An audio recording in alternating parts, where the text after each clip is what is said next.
habaru belɗum ɗum Lukka windi o go'oto nder binduɓe dow ko Yeesu waɗi. Nde dettere nde wo'oyre nder dette ɗiɗi ɗe o windi, dettere Lukka e kuuɗe lilaɓe. Ta hondi ɗe dette ɗiɗi a yi'ay fuɗɗode majje e nandi. O windi inde maako e nder dettere kuuɗe lilaɓe. A yi'ay goɗɗum ko yahata nder al'adaji kollay ɗum Lukka windinde. Lukka o go'oto nder kuuduɓe e Bulus, hanko o likitajo. Lukka nder bindi makko o wi'i gandume o windataɗi. O tokkiti habaruji giɓe e nanɓe, nden bo ɓe joɗodake Yeesu wataw tokkuɓemo ngam o windana ɓe deydey ko waɗi, ko Allah hebbitini nder meɗen. To en daari wolde hebbitini nde, en anday kanjum waɗi Lukka windi. E maako habaru Yeesu ɗum na ɗum tarihi tan, moyɗi o holla dow habaru kokkanoɗum dow alkawal Allah e ɓiɓɓe Isra'ila. Hama ɗum ɓuri non, ngam habaru Allah ɗum ngam duniyaru fuu. Dettere nde siryorama laɓɗum, e woodi tindinore junde ngam habaru ɗum dow Yahaya gaɗowo baptisma e Yeesu. E nder suurawol 3 yaaki 9 Lukka windi goɗɗum ɗuɗɗum dow Yeesu, kuugal maako nder gariri maako Galili. Daga ɗon e nder caka dettere nde o holli no Yeesu siryori yaadu muɗum yaaki nder Urshalima. Ɗum habaru holli en asawere nde Yeesu waɗi timmode muɗum nder Urshalima. E nder asawere nden o wara o ummiti, kanjum bo waddi en dettere makko ɗiɗawre bi'etende kuuɗe lilaɓe. E nder ɗowdi ndi en gaɗay hakkilo men dow sendere dettere habaru belɗum ɗum Lukka windi. E nder huɗɗode dettere nde en gi'a o hokki habaru dengal Yahaya gaɗowo baptisma e ngal Yeesu. O meti dow goɗɗo ardiɗo diina nayejo bi'eteɗo Zakariya e debo maako. ɗon ma o meti dow goɗɗo surbajo mo te'aka bi'eteɗo Maryama e te'ayɗomo Yusufu. ɓe fuu nayo Allah waɗaniɓe alkawal ɓe daña ɓiɗɗo gorko. Alkawal ngal bo ngal heewi. En dañi Yahaya gaɗowo baptisma, ɓaawo majum seɗɗa ɗum dañi Yeesu. dañoɓe ɓen ɓe fuu ɓe seyeke ɓe gimi mantuki Allah. Gimi ɗiɗi fuu ɓe koshi boliɗe daga nder alkawal kingal, wataw Zabura e dette annabo'en. Iɓe kolla ɓe ɓiɓɓe ɗiɗo no ɓe kebbinirta alkawal ngal Allah waɗi. Gimi ɗi iɗi kolla ko ngele ɓingel ko waɗata. Yahaya ɗum lilaɗo mo ɗum waɗuno alkawal nder deftere Attawra. O lilaɗo o waray o moƴƴina ɓiɓɓe Isra'ila ngam ɓe kawra e Allah maɓɓe.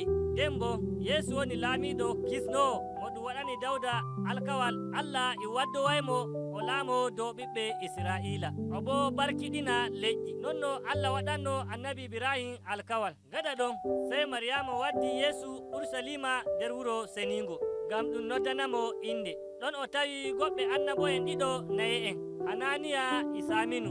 Nde ɓe gi'i Yeesu sey ɓe kefti kanko woni. Sey Saminu yimi gimol ngol Allah tokkinimo e nder annabaku gonɗum nder dettere annabi Ishaya. O wi'i, ngel ɓingel ngel laatoto kisdan Allah ngam ɓiɓɓe Isra'ila. Ngel warta jeyngol ngal leƴƴi duniyaru hu'i nde e kammunde. Habaru ɗum yamri Yeesu nder yemre garaynde. En gi'ay no Lukka holliri kuugal Yeesu e ko o waɗata. O huɗɗi hokkuki habaru maako e kuugal ngal Yahaya gaɗowo baptisma nder maayo Urdu. Ino o noddirta yimɓe tuuba ala hakke maɓɓe. Imo so'a ɓiɓɓe Isra'ila to Allah e laawol waɗankiɓe baptisma. Imo siryoɓe ngam yottaki laamu Allah. Ɗum neɓayi sera Yeesu wangi ardiɗo ɓiɓɓe Isra'ila kesum. Imo yaada e ruhu seniɗo e wolde Allah daga dow, tabbitinay ɗum o suɓaɗo, ɓiɗɗo Allah giɗaɗo. Gaɗa ɗum o hokki habaru Yeesu iwoyi daga to Dawda, Dawda bo daga Ibrahim. Daga ɗon ko so'i ha yaaki to Adamu daga nder dettere fuɗɗode. Ɗo ko Lukka yiɗi hollugo e woni Yeesu on kanko woni laamiɗo Isra'ila, kisno gaddayɗo barka Allah, amma na ngam ɓiɓɓe Isra'ila tan, wataw iyalu Ibrahim. O wari ngam ɓiɓɓe Adamu e yimɓe fuu. Gaɗa ɗum sey Lukka waddi habaru no Yeesu so'ori Nazaret. E ton o huɗɗi kuugal maako e jayri e yotaki maako. O natti nder suudu do'aare. Ɓe dokkimo dettere annabi Ishaya ngam o jangana ɓe. O jangi to ɗum wi'ata, ruhu Jomirawo e dow am ngam mi waajina habaru belɗum to ɓe galana, mi yoofa kaɓɓaɓe, mi wumtina wumɓe, mi rimɗina torreteɓe. Lukka e woɓɓe binduɓe habaru belɗum eɓe kolla Yeesu woni laamiɗo kisnowo gaɗuɗo habaru belɗum e laamu Allah. Amma e nder bindi Lukka e woodi go'otum ko o windi ko ɓurdi koriɓe no Yeesu wallitiri yimɓe. O o fitti haɓɓaɓe e nder helinankore ɗum wi'e Afis, ma'ana majum woni yohuki. E ɗum meta dow ko Yahudawanko'en gaɗata nder ko nde hitande, e humto ngo ɓe gaɗata nder ko nde hitande.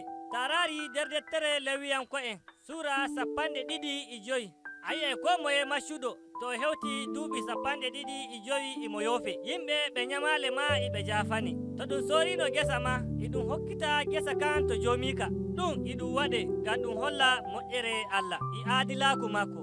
Yesu meti haala ka hu imo meta dow ɓe galana.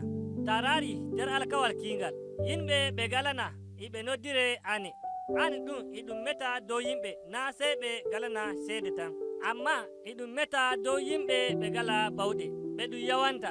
E woɓɓe ɓe terɗe maɓɓe kewayi, e yeeri en e sukaaɓe e nayi en fuu. ɗo e ɗum meta fuu e dow hoɓɓe e jananɓe e talaka en e ma ɓe diina yawanta.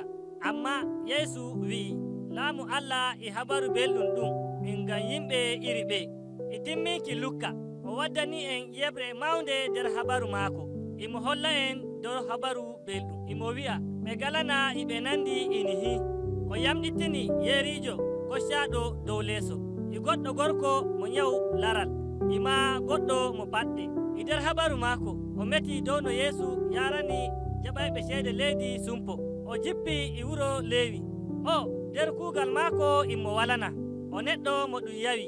O holli no Yesu yafani karuwajo hakkeji maako.